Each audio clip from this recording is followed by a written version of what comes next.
എന്താണ് സുഹാന, റെഡിയായോ? പ്രൊമോഷനാ? റെഡി ആയി കഴിഞ്ഞു. ഇനി കുറച്ചു നേരം, ഒരു 3/4 മണിക്കൂർ എടുക്കുക.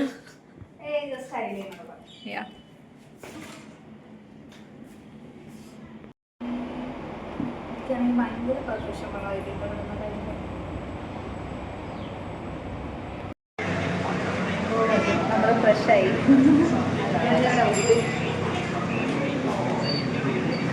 ഞങ്ങൾ ഡയറക്റ്റായിട്ട് ഇവിടുന്ന് ഏകദേശം ഒരു 1/2 കിലോമീറ്ററേ ഉള്ളൂ മ്യൂസിയത്തിലോട്ട്. ഫസ്റ്റ് മ്യൂസിയത്തിലോട്ട് പോയിട്ട് രാവിലത്തെ ഫുഡ് ഹെവിയായിരുന്നു. മ്യൂസിയം ചുറ്റിക്കണ്ടിട്ട് കുറച്ച് ഷോപ്പിംഗ് ഒക്കെ ഉണ്ട്. ഇവിടെ നിന്ന് എന്തെങ്കിലുമൊക്കെ വാങ്ങണമെന്നുണ്ട്. ഞങ്ങളതിന് സൈൻ ചെയ്തിട്ടുണ്ട് എല്ലാം ഈ ബാഗിലാണ് ഗ്യാസ്. അത് കഴിഞ്ഞിട്ട് ഞങ്ങൾ അങ്ങനെ ഫുഡ് കഴിച്ചിട്ട് ഇവിടെ വന്ന് റെസ്റ്റ് എടുത്തിട്ട് പിന്നെ ടെമ്പിളിൽ പോകാമെന്ന് വിചാരിക്കുന്നു. ഓക്കെ, അപ്പോൾ ഇത്രയേ ഉള്ളൂ കഥ. ഇപ്പോൾ നമ്മൾ മ്യൂസിയത്തിലോട്ടുള്ള വാക്കിങ്ങിനാണ്. ആദ്യം മാപ്പ് നോക്കണം. ഞങ്ങളൊരു തെക്കും വടക്കില്ലാണ്ട് നടക്കുന്നുണ്ട്. ആദ്യം മാപ്പ് നോക്കട്ടെ, അത് കഴിഞ്ഞിട്ട് വീഡിയോ എടുക്കാം. Okay, bye. അങ്ങനെ ഹോട്ടലിൻ്റെ തൊട്ടാണ് ടെമ്പിള്. ഹോട്ടലിന് ഇത്രയും എക്സ്പെൻസീവാണ്, പക്ഷെ എന്നാലും വർത്താണ് ടെമ്പിളിൻ്റെ എൻട്രൻസ്. അപ്പോൾ ഞങ്ങൾക്ക് നൈറ്റ് വ്യൂ ഒക്കെ ഇവിടെ വന്ന് ആസ്വദിക്കാൻ പറ്റും. വ്യൂ അതുപോലെ മോർണിംഗ് രാവിലെ സാരി കൊടുക്കുന്നത് ഞങ്ങൾ മുല്ലപ്പൂക്കെ ചൂടും. ഇതാ ഇവിടെ വെക്കണ്ടോ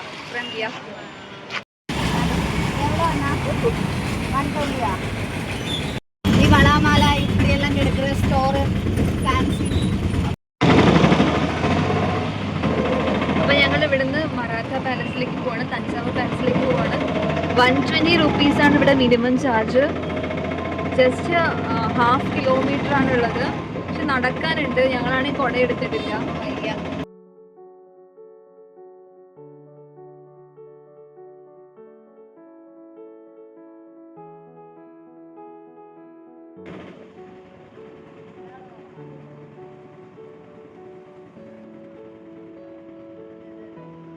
തമിഴ്നാട്ടിലെ തഞ്ചാവൂർ ജില്ലയിലെ ഒരു ചരിത്രപരമായ കൊട്ടാരമാണ് തഞ്ചാവൂർ കൊട്ടാരം.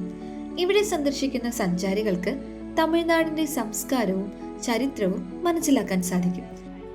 നായക്കർ, മറാത്തകൾ, ബ്രിട്ടീഷ് എന്നിവരുടെ കാലഘട്ടങ്ങളിൽ നിർമ്മിതമായതാണ് ഈ കൊട്ടാരം. കൊട്ടാരത്തിന്റെ ആർക്കിടെക്ചർ, കല, ചരിത്രം എന്നിവ കൊണ്ട് തന്നെ നിരവധി വിദേശികളാണ് ഇവിടം കാണാൻ എത്തുന്നത്. സന്ദർശകർക്ക് പുരാതന ഗ്രന്ഥങ്ങൾ, ശില്പങ്ങൾ, ചിത്രങ്ങൾ എന്നിവ കൊട്ടാരത്തിലെത്തിയാൽ കാണാം. കൂടാതെ ഇവിടെ എത്തുന്നവർക്ക് തമിഴ്നാടിന്റെ മുഴുവൻ ചരിത്രവും മനസ്സിലാക്കാൻ സാധിക്കും. വിദേശികൾക്ക് 250 രൂപയും ഇന്ത്യക്കാർക്ക് 50 രൂപയാണ് ടിക്കറ്റ് ചാർജ്. ക്യാമറ വെച്ച് ഷൂട്ട് ചെയ്യുന്നുണ്ടെങ്കിൽ 100 രൂപ കൂടുതൽ കൊടുക്കണം. ഇവിടെ ഒരുപാട് കാര്യങ്ങൾ കാണാനുണ്ട്. ഓരോ ഇടങ്ങളിൽ കയറുമ്പോഴും നമ്മുടെ ടിക്കറ്റിൽ അവർ സീൽ ചെയ്തു തരും. തമിഴ്നാടിന്റെ ചരിത്രം കാണിക്കുന്ന ഒരു ഡോക്യുമെന്ററി ഷോ ഉണ്ടായിരുന്നു. അതിനൊരു ടൈം ഉണ്ട്, അതിനനുസരിച്ച് വേണം കയറാൻ. അവിടെ വീഡിയോ ഷൂട്ടിംഗ് ഒന്നും അലൗഡ് അല്ല. അതുപോലെ മ്യൂസിയത്തിന്റെ ഒരു ഏരിയ കംപ്ലീറ്റ്ലി ഫോട്ടോസും വീഡിയോസൊന്നും ഷൂട്ട് ചെയ്യാൻ പറ്റില്ല.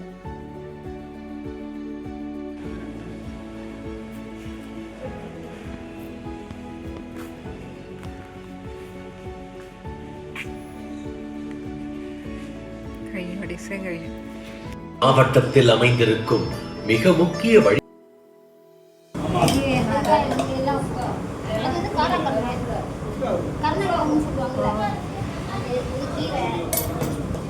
ചേന ചേന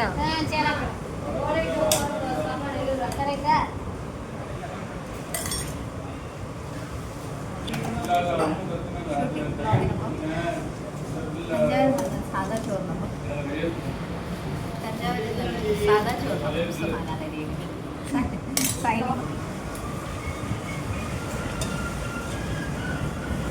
അക്ക കുറച്ച് ചൂട് തന്നെ കിടക്കാതെ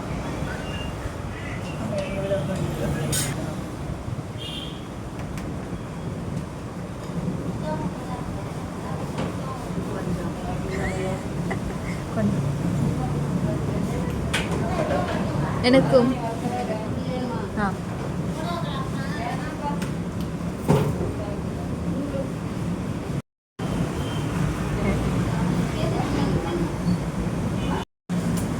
പക്ഷെ അവർ ഒനിയനൊക്കെ ചോദിക്കുന്നുണ്ടത്. ഞാൻ ഇതിനുള്ള പേര് പറഞ്ഞറിയോ? പൊരിയൽ, കരണങ്കായ. കർണങ്കായ. ഞാൻ കുക്ക് വിത്ത് കോമഡി പണ്ട് കണ്ടിരുന്നേ. അപ്പോൾ ഇതിൽ ശിവാജി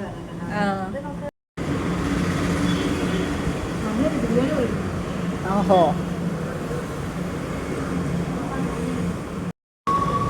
കൊള്ളാം. ഗൈസ്, അപ്പോൾ നമ്മൾ ഉച്ചയ്ക്കത്തെ ഫുഡ് കഴിച്ചത് ഏകദേശം ഒരു 3:30 കഴിഞ്ഞു. 3:30 കഴിഞ്ഞു. അപ്പോൾ ഫുഡൊക്കെ കഴിച്ച് വീണ്ടും ഇവിടെ കുറച്ച് സ്ഥലങ്ങൾ കൂടി ബാക്കിയുണ്ട്. എക്സ്പ്ലോർ ചെയ്യാനുണ്ട്. അപ്പോൾ അവരോട് ചോദിച്ചു ടിക്കറ്റ് നമ്മൾ പുറത്തോട്ട് പോയാൽ ആ ടിക്കറ്റ് തന്നെ വെച്ച് എൻട്രി ചെയ്യാൻ പറ്റുമോ എന്ന് ചോദിച്ച സമയത്ത് അവർ പറ്റുമെന്നാണ് പറഞ്ഞത്. അപ്പോൾ നമുക്ക് ആ ടിക്കറ്റ് വെച്ച് തന്നെ വീണ്ടും ഉള്ളിലോട്ട് കയറാം. അതിൽ കുഴപ്പമൊന്നുമില്ല. ദർബാർ ഹാളൊക്കെ മിസ്സായിട്ടുണ്ട്. ടിക്കറ്റ് മിസ്സായി പോകരുത്, അത് മാത്രം. എല്ലാ സ്ഥലത്തുനിന്നും ഒരു സ്റ്റാമ്പ് അടിച്ച് തരും. ഒരു സ്റ്റാമ്പ്, അതായത് നമ്മൾ കണ്ട പ്ലേസിൽ അവർ സ്റ്റാമ്പ് ചെയ്യുന്നുണ്ട്. ഒരു സുവനീർ മാതിരി അല്ലേ? 2 ടിക്കറ്റ് ഇട്ട് തന്നിട്ടുണ്ടെങ്കിൽ നമുക്ക് ഒട്ടിച്ച് വെക്കായിരുന്നു. പോട്ടെ, ഞങ്ങളൊന്ന് വാഷ്റൂമിലൊക്കെ പോയി 5 രൂപ കൊടുക്കണം. നീറ്റൊന്നുമില്ല, എന്നാലും കുഴപ്പമില്ല.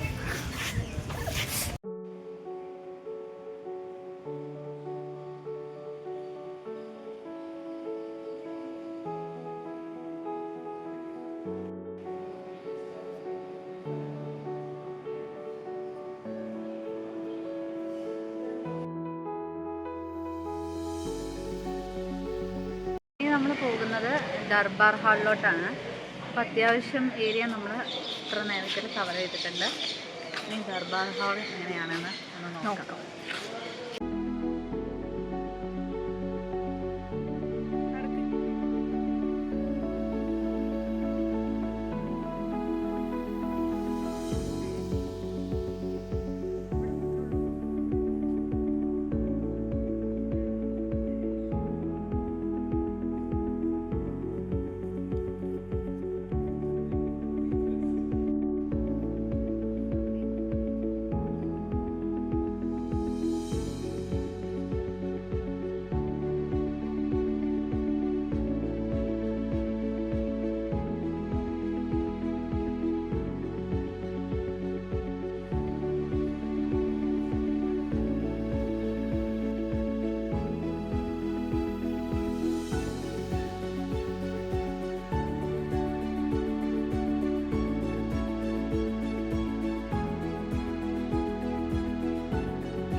അങ്ങനെ കാഴ്ചകളെല്ലാം കണ്ട ശേഷം ഒരു 5:30 ഞങ്ങൾ ഓട്ടോ എടുത്തു.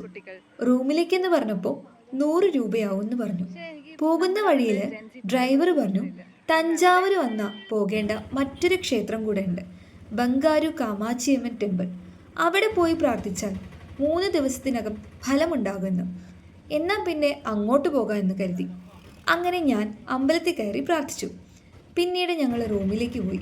100 രൂപയ്ക്ക് പകരം ആള് വാങ്ങിച്ചത് 150 രൂപയാണ്. ഇറങ്ങാൻ നേരം ആള് അടുത്ത ആഴ്ച വേളാങ്കണ്ണിയിൽ പോകുന്നുണ്ട്, അതിന് നേർച്ച ചെയ്യാനുള്ള പൈസ ചോദിച്ചു. 500 തരാൻ പറഞ്ഞു. ഞങ്ങൾ നേരിട്ട് കൊടുത്തോളാം എന്ന് പറഞ്ഞ് ഇറങ്ങി. പിന്നെ റൂമിലെത്തി റെസ്റ്റ് എടുത്തു.